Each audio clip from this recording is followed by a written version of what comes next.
Hello বন্ধুরা, কেমন আছো তোমরা? তো আমি ভালোই আছি।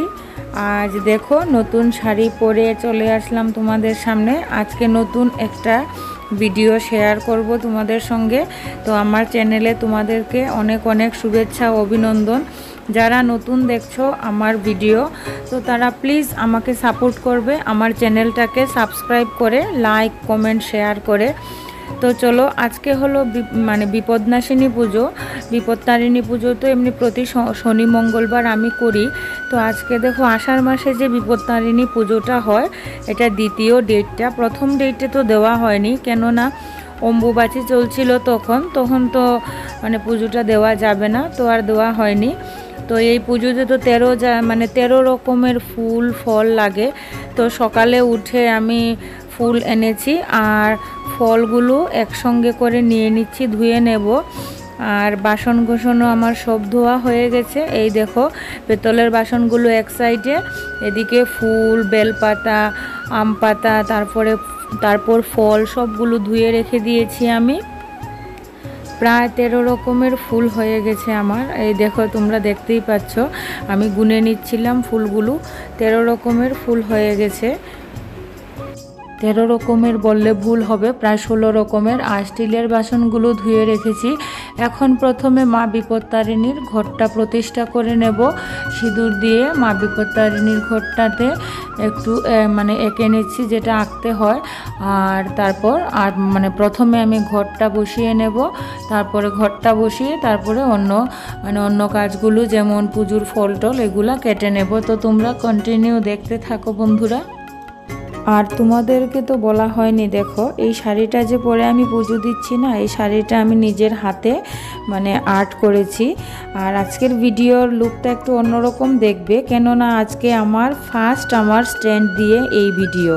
আগে আমি হাতে করেই করতাম, তো হঠাৎ করে দেখি আমার হাতে করে তো অনেক প্রবলেম হচ্ছিল অনেক দিন ধরেই। তো আমার জন্য একটা স্ট্যান্ড নিয়ে আসলো, বললো এইটা দিয়েই করো। আজকে আমার ফার্স্ট ভিডিও স্ট্যান্ড দিয়ে। তো আমার ঘট বসানো হয়ে গেছে। এখন মা বিপত্তারিণীকে আগে স্নান করিয়ে নিয়েছি, আর স্নান করিয়ে বিপত্তারিণীর ঘরটা প্রতিষ্ঠা করলাম। আর অন্য যেমন লক্ষ্মীনারায়ণ, তারপরে আমার গুরুদেব, তারপরে বজরংবলী, ওনাদেরকে এখন একে একে স্নান করাবো। তারপরে ফল টল কেটে একবারে রেডি করব। আর একা হাতে তো বুঝতেই পারছো, সকাল থেকে রান্না বান্না সেরে তারপরে আসলাম পুজোর কাজে। অনেকটা টাইম লেগে গেছে, একা হাতেই সবটা যেহেতু সামলাতে হয়, তো আর কি করব। তো প্রথমে যে টাইমটা ছিল ওই টাইমটা তো করতে পারবো না, কেননা 9:30টার ভেতরে করতে হবে, এত তাড়াতাড়ি তো হবে না। তাই 12টার টাইমটা ধরলাম। 12টা অবধি একটা টাইম ছিল, ওই 12টা থেকে ওই টাইমটা ধরলাম। তো ওই টাইমটা ধরে পুজো দিচ্ছি। এখন আমার সব ঠাকুরকে স্নান করানো প্রায় হয়ে গেছে। এখন ফলগুলো কেটে নেব। আর প্রথমে চন্দনটা করে নেব। চন্দন করে সব ঠাকুরকে তুলসী পরিয়ে তারপরে ফলটা কেটে নেব আর কি।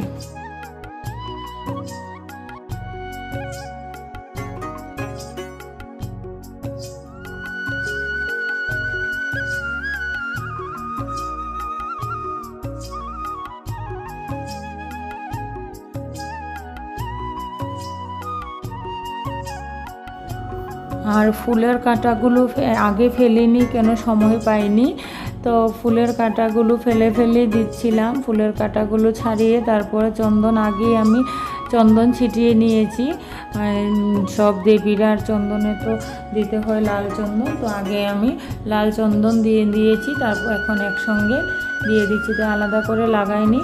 আর নারায়ণকে তো সাদা চন্দনটা আমি আর দিইনি, কেননা সব একসঙ্গে ঘেটে যাবে, তাই আলাদা আলাদা করেই লাগিয়ে দিচ্ছিলাম।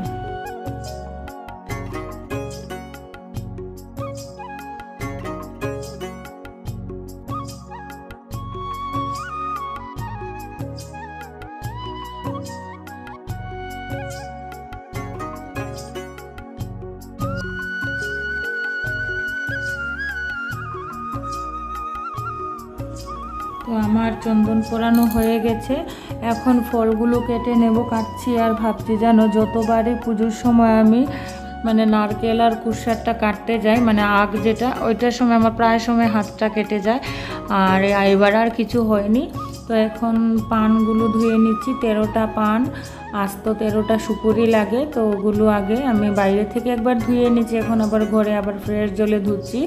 আর প্রদীপের জন্য মানে সুতোটা রেডি করে নিলাম, সব কিছু আমার প্রায় রেডি। এখন আমি তুলসী পাতা দিয়ে দেব ভোগেতে, আর সেবার জলে সব তুলসী পাতা দিয়ে দিচ্ছি। তারপর আস্তে আস্তে পুজোটা শুরু করে দেব ধূপ ধুনো রেডি করে। এখন অল্প একটু কর্পূর দিয়ে দিচ্ছি ভোগেতে, সব ভোগেতে অল্প অল্প কর্পূর দিয়ে দিচ্ছি।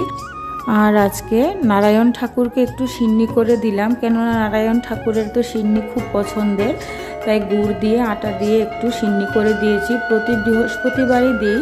আর ঘরে যদি গুড় আটা নারকেল থাকে আমি এমনিতেও দিই, বৃহস্পতিবার ছাড়াও দিই। আমার মানে ভালো লাগে নারায়ণ ঠাকুরকে সিন্নি করে দিতে। নারায়ণ ঠাকুরের তো সিন্নি খুব পছন্দের, তোমরা জানোই। আমার আরতি করা প্রায় হয়ে গেছে, এখন পাঁচালিটা পরে নেব, মা বিপত্তারিণীর পাঁচালি। বই আছে, বইটা আসনেই রয়ে গেছে, তাই আমি আর বইটা নেইনি। তো পঞ্জিকাতে তো থাকে পাঁচালি, তাই পঞ্জিকাতেই পরে নিলাম।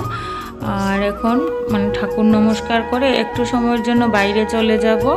বাইরের থেকে এসে তোমাদের সঙ্গে আবার দেখা হচ্ছে। ঠাকুরকে একটু মানে রেস্ট করবে ঠাকুর। আর এই দেখো এসে গেছি বাইরে থেকে, এসে এই দেখো আমার পুজো প্রায় কমপ্লিট হয়ে গেছে, সব কিছু পরিপূর্ণ পুজো হয়ে গেছে। আর এখন আর পুজো অবধি আজকে ব্লগটা করব ভাবছি, কেননা আজকে খুব টায়ার্ড, তাই আর বেশি একটা কিছু করব না। পুজোটাই আজকে ফুল ভিডিও, পুজোর ফুল ভিডিও তোমাদের সঙ্গে শেয়ার করলাম। এখন আস্তে আস্তে প্রসাদটা রেডি করে নেব। প্রসাদ এই দেখো, প্রসাদ সবগুলো একসঙ্গে করে নিচ্ছি, তো তোমাদের সঙ্গে সবটাই শেয়ার করলাম। কেমন লাগলে অবশ্যই জানাবে। তো আজকের মতো এতটুকুই। সবাই ভালো থাকবে, সুস্থ থাকবে, এটাই প্রার্থনা করি মা বিপত্তারিণীর কাছে। তো নেক্সট আবার একটা ব্লগে তোমাদের সঙ্গে দেখা হচ্ছে। টাটা।